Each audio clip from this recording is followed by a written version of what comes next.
Welcome to சினிமெயிலர். நம்ம இளைய தளபதி விஜய் இப்போ அட்லி இயக்கத்தில் நடிச்சிட்டு இருக்காரு. இன்னும் பெயர் வைக்கப்படாத இந்த படத்தை நம்ம எல்லாம் விஜய் 61ன்னு சொல்லிட்டு இருக்கோம். அது முடிஞ்சதுக்கு பிறகு விஜய் 62வை முருகதாஸ் தான் எடுக்க போறாருங்கிற தகவலை உங்களுக்கு ஏற்கனவே சொல்லியிருந்தோம். விஜய் 62வை பற்றி இன்னும் சில தகவல்கள் வெளிவந்திருக்கு. இப்போ சூப்பர் ஸ்டார் ரஜினியை வச்சு 2.0 படத்தை எடுத்துட்டு இருக்க லைக்கா நிறுவனம் விஜய் 62வை ரொம்ப பிரம்மாண்டமாக தயாரிக்கிருக்காங்க.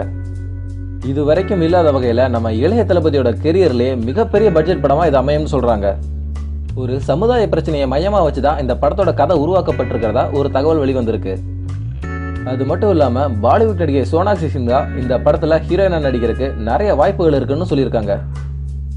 தமிழில் நம்ம இளைய தளபதி நடித்து மிகப்பெரிய வெற்றி படமாக வெளிவந்த துப்பாக்கி படத்தோட ஹிந்தி ரீமேக்கில் சோனாக்ஷி சின்ஹா ஹீரோயினாக நடிச்சிருந்தாங்க. முருகதாஸ் ஹிந்தியில் மட்டுமே எடுத்த அக்கீரா படத்துலையும் இவங்க தான் நடிச்சிருந்தாங்க. சமீபத்தில் சோனாக்ஷி சின்ஹா கொடுத்த ஒரு இன்டர்வியூவில் நம்ம இளைய தளபதி விஜயோட நடிக்க அவங்க ரொம்ப ஆர்வமாக இருக்கிறதா சொல்லியிருக்காங்க. லிங்கா படத்தில் நம்ம சூப்பர் ஸ்டாருக்கு ஜோடியாக நடித்தவங்க இப்போ நம்ம இளைய தளபதிக்கு ஜோடியாக நடிக்கணுங்கிற தன்னோட விருப்பத்தையும் தெரிவிச்சிருக்காங்க. ஓகே ஃப்ரெண்ட்ஸ், இந்த நியூஸை பற்றின உங்கள் கருத்துக்களை கமெண்ட்டில் சொல்லுங்கள். இந்த வீடியோ பிடிச்சிருந்தா லைக் பண்ணுங்கள், ஃப்ரெண்ட்ஸுக்கு ஷேர் பண்ணுங்கள். தொடர்ந்து செய்திகளை தெரிஞ்சுக்க நம்ம சேனலை சப்ஸ்கிரைப் பண்ணுங்கள். நன்றி.